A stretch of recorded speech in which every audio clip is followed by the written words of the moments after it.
Dragi moji gledatelji, u današnjoj emisiji ću vam govoriti o najčešćim uzrocima bolova u leđima, zašto nastaju bolovi u leđima, koji su rani simptomi oboljenja leđa. Čak ću vam na kraju emisije dati puno prirodnih lijekova koji to preveniraju i sprečavaju nastanak jednog od ovih najtežih bolesti modernog čovjeka. Ove današnje informacije će vas jako iznenaditi. Procjenjuje se da do 80% odraslih doživljava trajne simptome bolova u leđima tijekom svoga života, a deseci miliona osoba diljem svijeta svaki dan sa ovim stanjem žive. S obzirom na visoku stopu prevalencije, bol u donjem dijelu leđa je vodeći uzrok invaliditeta u svijetu. Jeste čuli ovo, moji dragi gledatelji, za Boga miloga? Bolovi u leđima su jedan od vodećih razloga ili broj jedan razlog invaliditeta. I danas 80% osoba kad tokom svog života imaju kronične bolove u leđima. Šta mi to pogrešno radimo kada imamo kontinuirano bolove u leđima i kada se skroz liječimo?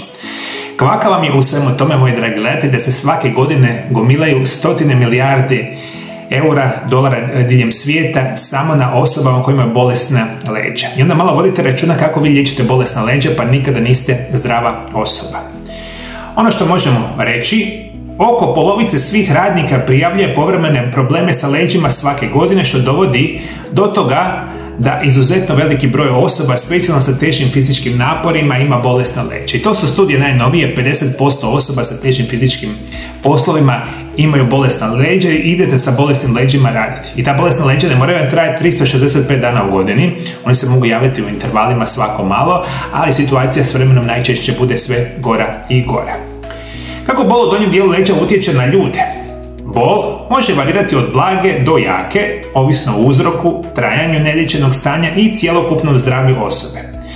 Dok svi dobni uzrasti mogu biti osjetljivi na bolove u leđima, najteže simptome obično razvijaju srednjovječne i starije osobe, osobito one osobe sa prekomjernom tjelesnom težinom. Prekomjerna tjelesna težina je pandemija u cijelome svijetu i mi danas jako dobro znamo da osobe nakon 40-50 godina pa nadalje situacija sve gora i gora i rapidno uništavate svoja leđa. Reći ću vam zapravo zašto je to tako. I muškarci i žene podjednako pate od bolova u leđima, no neka istraživanja pokazuju da žene češće doživljavaju ponavljajuće simptome. Najveći rizik imaju odrasli sa prekomjernom tjelesnom težinom koje ne vježbaju. Učestalost bolova u leđima doseže vrhunac u 30-ima, a raste sve do 60-65 godine.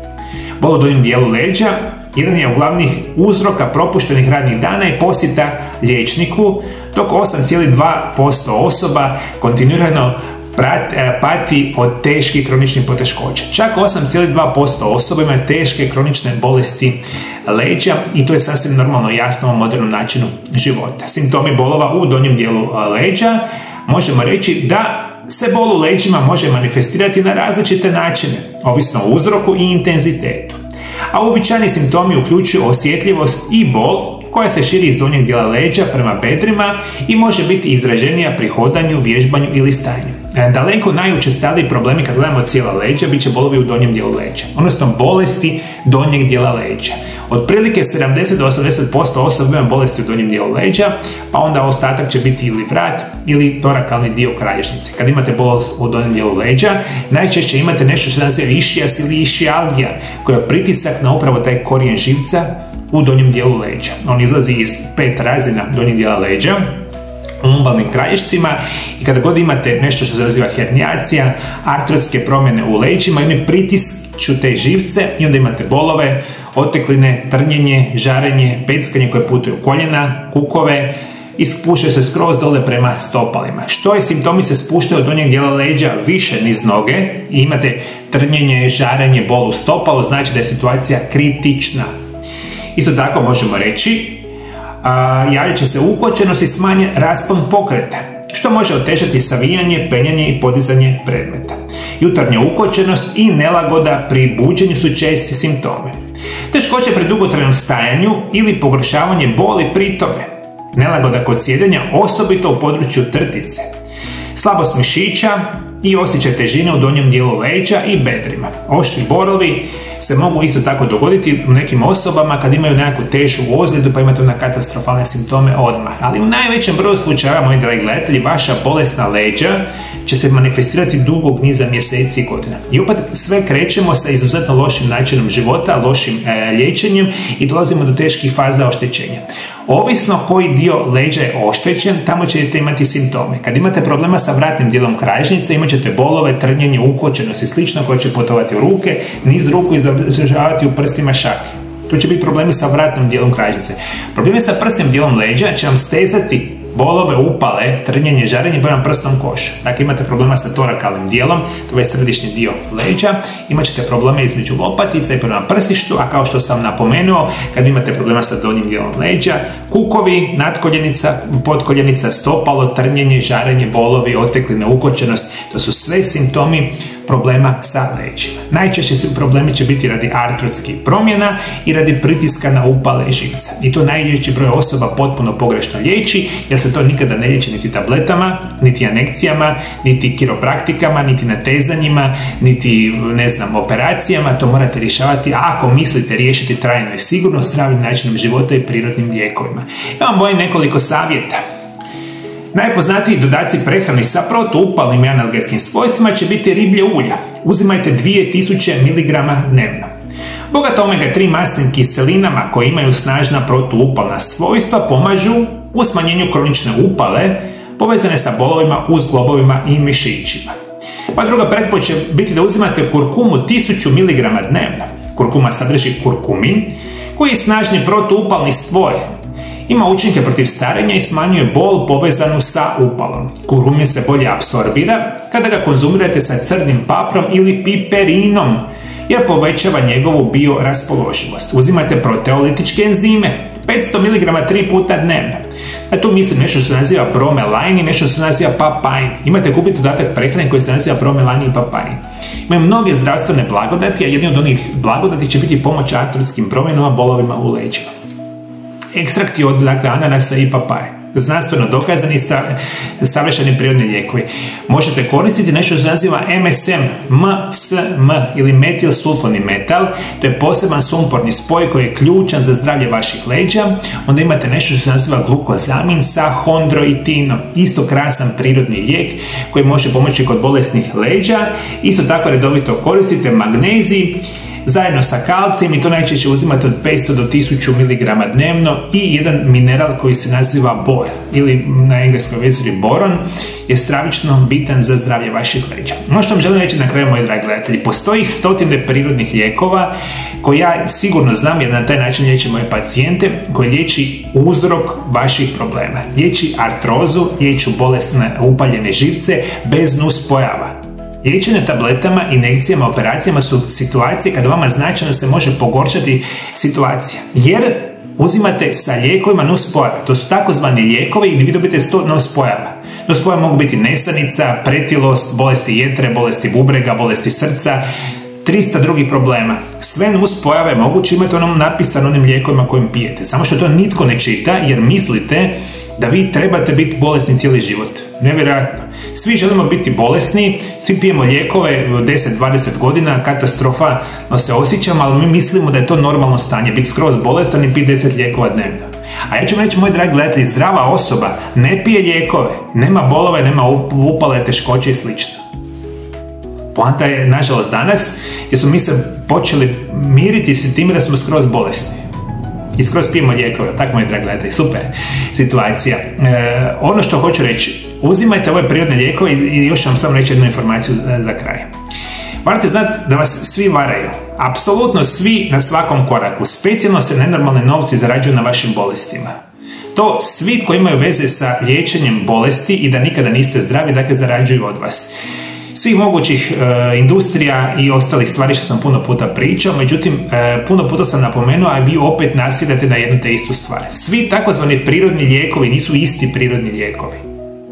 99% proizvođača takozvanih prirodnih lijekova kao što je MSM, bromelain, papain, magnezij, kalcij, riblje ulje, sve ostale situacije što sam nabrao su loše kvalitete.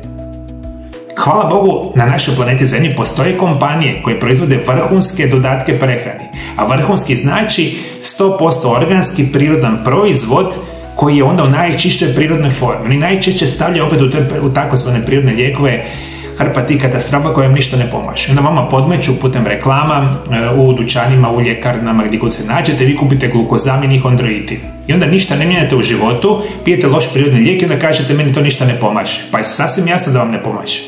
Zato vam treba stručna medicinska pomoć, jer vi u najvećem broju slučajeva ne znate se sami liječiti. Ne znaju ovi koji vas liječe, liječili ste se kod 100 liječnika, doktora, ne znam kako se već nazivaju i svaki put vam je sve lošije i lošije. I onda vi jadni sami pokušavate nešto liječiti, morate pronaći osobu kojoj vjerujete, koje znate da ima znanja i iskustva i koja će vam dati šansu da se to liječi kako treba. Ja vam, rekao sam vam, 25 godina radim sa bolesnim leđima, ovo sve što vam pričam govorim iz mog iskustva. Znate što je najgore, moji dragi gledatelji? I onda svi dođete kod mene u moju ordinaciju kada je najgore od najgorih zadnje faze bolesti. I onda počnete vjerovati kao da postoji zdrav način života i prirodne lijekove. To je nevjerojatno. Evo to vam govorim stvarno iz osobnog iskustva mojih pacijenata. Ja sada da postavim 100 osoba sa bolesnim leđima u moju ordinaciju. 99% njih će uvijek tražiti loš način života, prirodne lijekove, injekcije, operacije, kiropraktike, natezanja i slično za liječenje bolesnih leđa. A kad kažete jednoj osobi, ona možda jedna osoba će reći ajde ja ću pokušati živjeti zdravo i uzimati prirodne lijekove. Nitko ne vjeruje prirodnim lijekovima, zato što je na nama to ukorijenjeno da mislimo da zdrav način života i prirodni lijekovi su nešto loše, a kemijski lijekovi loš način života nešto savršeno za naše zdravlje. Zato što onda se malo probudite, moji dragi gledatelji, ta situacija apsolutno nije takva. Nikad više bolesnih osoba nije bilo u svijetu. Nikad više nije bilo bolesnih osoba sa bolesnim leđima. Nikada. I projekcije su abnormalno katastrofalne. A sve u tome ima u istome loš način života, loša prehrana, nekretanje, pretilost, kemijski lijekovi i sl. I to radi praktično svako. Nažalost, veliki broj vas ne shvaća da je jednostavno živjeti zdravo i unositi prirodne lijekove, ali meni dan danas, eto nakon 25 godina, ništa to nije jasno. I onda dođete u moju ordinaciju, kada je sve otišlo, da ne kažem gdje, i nikakve pomoći niste dobili kod 10, 15, 20 doktora i onda hoćemo sve liječiti u 5 minuta. Ja sam puno puta mislio u mojoj ordinaciji i kažem mojim pacijentima, dođete svi kod mene kad su zadnje faze najgorih bolesti. I onda želite da vas ja čarobnim štapićem udarim u ordinaciji kao Harry Potter i da vama sve bolesti nestanu. Samo tako, neće to ići, nažalost, moji dragi gledatelji, ali tu smo gdje smo. Ovo su moje informacije za sve vas koji imate bolesna leđa i koji se hoćete prirodno, sigurno liječiti, nadam se da sam pomogao. Zadnjih 25 godina i nakon završetka fakulteta liječim pacijente danas iz cijeloga svijeta. Moja osobna specijalnost je da vas putem nutricionizma i prirodnih lijekova preveniram i naučim kako da liječite bilo koju bolest modernog čovjeka. Isto tako, ako ste osoba koja ima problema sa zglobovima, leđima, artritisima, koljena, kukova i sl., onda možete doći u moju ordinaciju gdje ćemo koristiti medicinske metode, fizikalne terapije i rehabilitacije u kombinaciji sa mojim metodama prirodnih liječenja i programima da izliječimo vaše tegobe. Imate dvije mogućnosti kako ja vam mogu pomoći. Prva opcija je da dođete u moju ordinaciju i zato ukoliko želite nazovite broj telefona +385 98 91 79 200. Isto tako nas možete kontaktirati putem Vibera ili Whatsappa gdje možete dogovoriti liječenje u ordinaciji. Druga opcija moje pomoći svima vama biti će moje telefonske konsultacije. I zato svi vi koji me sada slušate iz Sjeverne Amerike, Južne Amerike, Europe, Afrike, Bliskog istoka, Australije ili Azije, ja vam danas radim sa cijelim svijetom, možete odmah nazvati moju ordinaciju i dogovoriti moje konsultacije. Ja ću vam drage volje pomoći i naučiti vas kako se putem prirodnih lijekova i nutricionizma liječe vaše bolesti. Isto tako sam autor 3 knjige o nutricionizmu i prirodnim lijekovima. Ove moje 3 knjige vas uče kako da znate sami sebe obraniti od najgorih bolesti modernog čovjeka. Sve ove 3 knjige imate sada odmah kupiti na mojoj službenoj internetskoj stranici mariolab.hr. Sve informacije imate dolje ispod video zapisa. Knjige su prevedene na hrvatski, engleski jezik i na druge jezike. Sve informacije imate na mojoj internetskoj stranici. Iskoristite mogućnost, ja ću vam drage volje pomoći ili u ordinaciji ili putem telefonskih konzultacija iz bilo kojeg kraja svijeta, slobodno mi se javite.